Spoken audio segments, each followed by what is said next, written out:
Yeah, thank you. Thanks, Joe. And thank you all for being here and, for your continued support of the Frost as well. I just want to start by saying that Tuesday's draft was a really positive night for our team. We've been through a lot of change in the last couple of weeks, since we hoisted the cup about a month ago, straight into exit meetings and the expansion draft and free agency.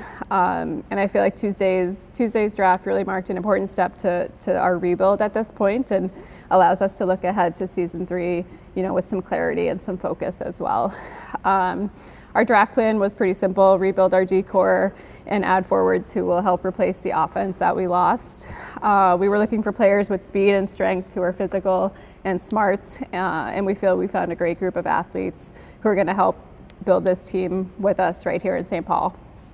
I'm excited to introduce Kendall, who graduated from Quinnipiac this spring. Her stats speak for themselves. She played all 37 games during her grad season. She finished with 7 goals and 19 assists for a total of 26 points. She's a steady D who is also solid offensively, which is really exactly what we were looking for in our first round pick. She has great vision and hockey IQ, and we feel she will transition easily into the PWHL. We feel her impacts on this team will be immediate and will be both on and off the ice, and we're really excited.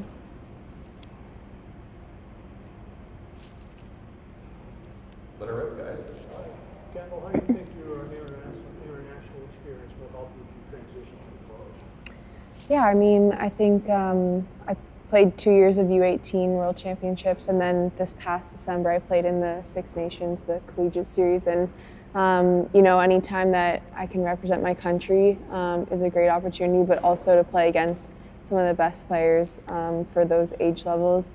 It's cool to see how, everybody is growing their own game, but together putting something out there for people to watch is really cool. And yeah, so I think, I played against some players growing up, but I'm super excited to have the opportunity to play against the best of the best in the league.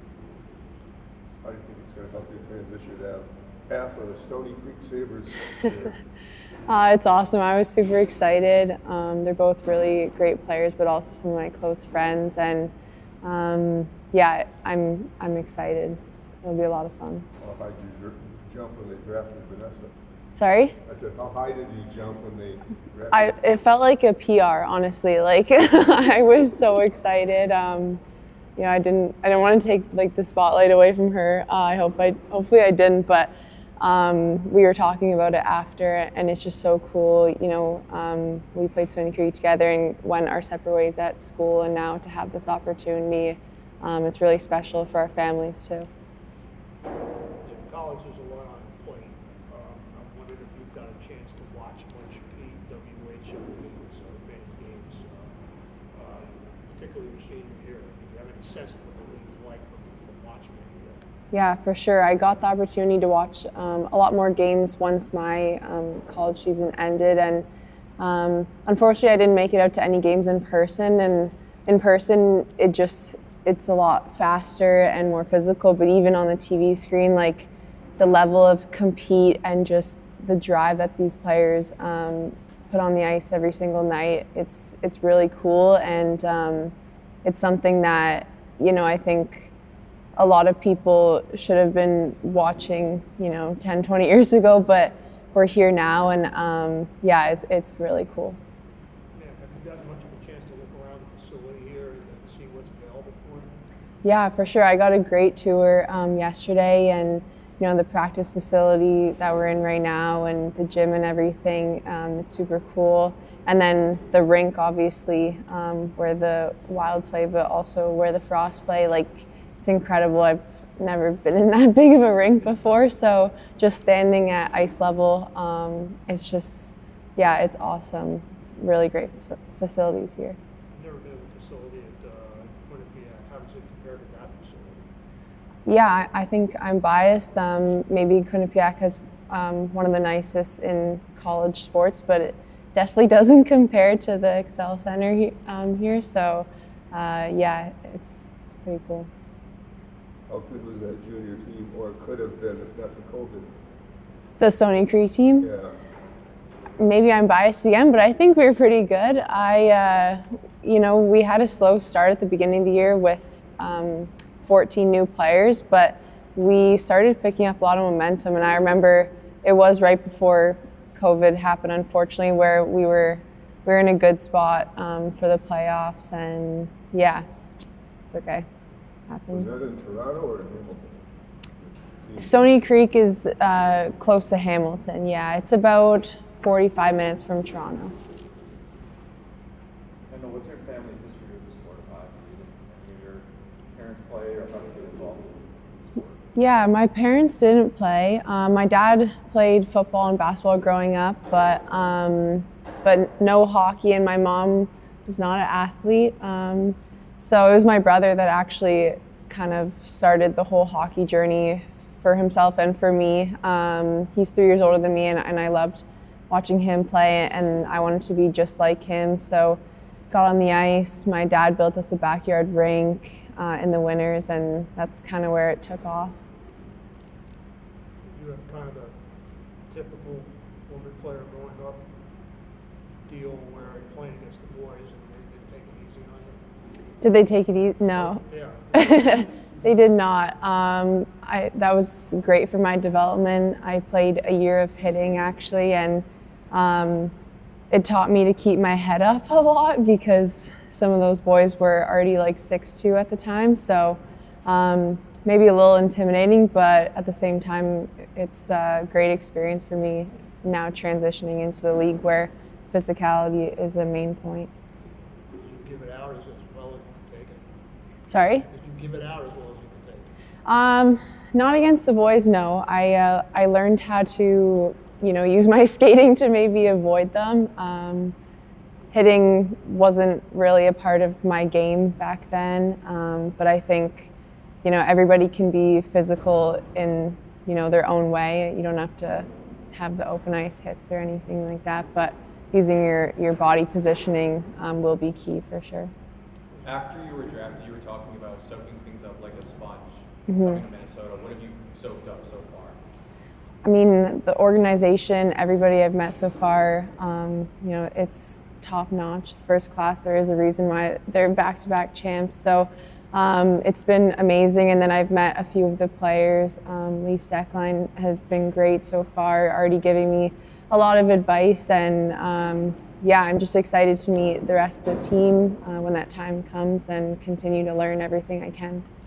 What kind of pressure is brought coming into an organization that is coming into a third season on back-to-back championships? Yeah, for sure. I mean, it's hard to be at the top, right? So pressure has been a part of my hockey career for a little bit of time now. So it's something that, I'm used to maybe, but I also just look at it as an opportunity to, I'm going to work really hard this summer and come prepared for the season and do whatever I can to help this team.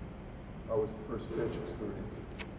I was honestly pretty nervous. I like to think myself as pretty athletic, but I've never really thrown a baseball before, so I was just trying to make it to home plate, honestly. I wasn't going for speed, just more accuracy, and I think it worked out okay. You got there? Yeah, it got there, yeah.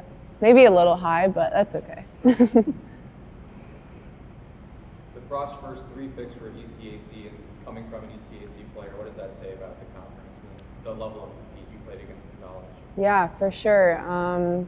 It's awesome. I think the ECAC is a really well-rounded league. Every single weekend, no matter if the team you're playing is first place or at the bottom of the league, it is tough and you have to show up and compete. And I think it speaks volumes to all the players that were drafted. I think we had 4 defense in the top 6 picks, which is pretty cool. And I mean, obviously I played against them for 4 or 5 years now, so I'll continue with that, I guess, in this league. But yeah, I think it is a testament to how strong the ECAC is for sure. Any idea yet how long when you get here to start with, and how much you spend here this summer? Yeah, I'm not sure. It's been a crazy few days, so I'll have to kind of plan everything out once I get home in a little bit. But I have a great setup at home, so I'll be training there for a little bit, and then hopefully come to Minnesota maybe a month or a few weeks before training camp and go from there. Guys good? Melissa, there's been some chatter about the fact that this is no disrespect to Kendall or any of the draftees, but this is the second consecutive draft that the Frost did not pick anyone with Minnesota ties. Now, I know you weren't part of the first one. I'm wondering if that was by design. Absolutely not. Definitely not something that happened intentionally. There's obviously a lot of great hockey here in Minnesota, whether that's high school connections or college ties. But I think, we had a really solid draft plan, and it was not part of our plan to pick players ahead of where we thought that they should fall in the draft. And ultimately, that's kind of how we ended up without any Minnesota players. And also, I think if you look at the draft order, a number of Minnesota players were selected before we had the option to take them. So at the end of the day, this is professional hockey, and our decisions were made based on, the best available players each round. And unfortunately, we have no Minnesota ties, but we're really excited about the group that we have. No regrets about any of it. Yeah, I realize that a lot of this information is proprietary, but I wonder if there might have been one or two people on the board, on your board, that were taking maybe a pick before Minnesota-related people, that were maybe that you had targeted but then got picked, maybe like one or two picks before you guys got a chance. It's possible, but like I said, we had a plan in place, and we weren't going to stray from that plan in order to take any Minnesota ties. Can you speak about the opportunity now for Mira and what she's getting with St. Cloud State? Yeah, I'm thrilled for Mira. I think this was a really tough decision for her to leave the Frost, but ultimately when an NCAA job comes up, I would have been shocked if she did not accept. She's been a great coach for us, a great part of our team in various ways, not just a coach. She's very knowledgeable about scouting and roster building as well. So she's been a great person for me to rely on this last season. We will miss her, but obviously very thrilled for her and her family for this opportunity. Was Mira a big part of your national scouting as you prepared for this draft? She was, yep. You have a lot of connections with your draftees, with the ones who played junior team together, the St. Louis teammates. Is that just coincidence, or was that by design? Also a bit of a coincidence. I think it would be impossible for us to realize every single connection, amongst the drafted players.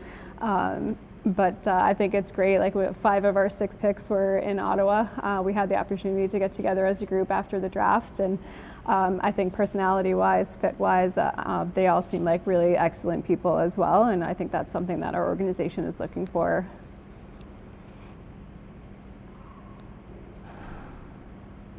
All good? Okay, you guys want to do the jersey Yeah. presentation? Behind the table, in front, where do you want us? I think that's good. Okay.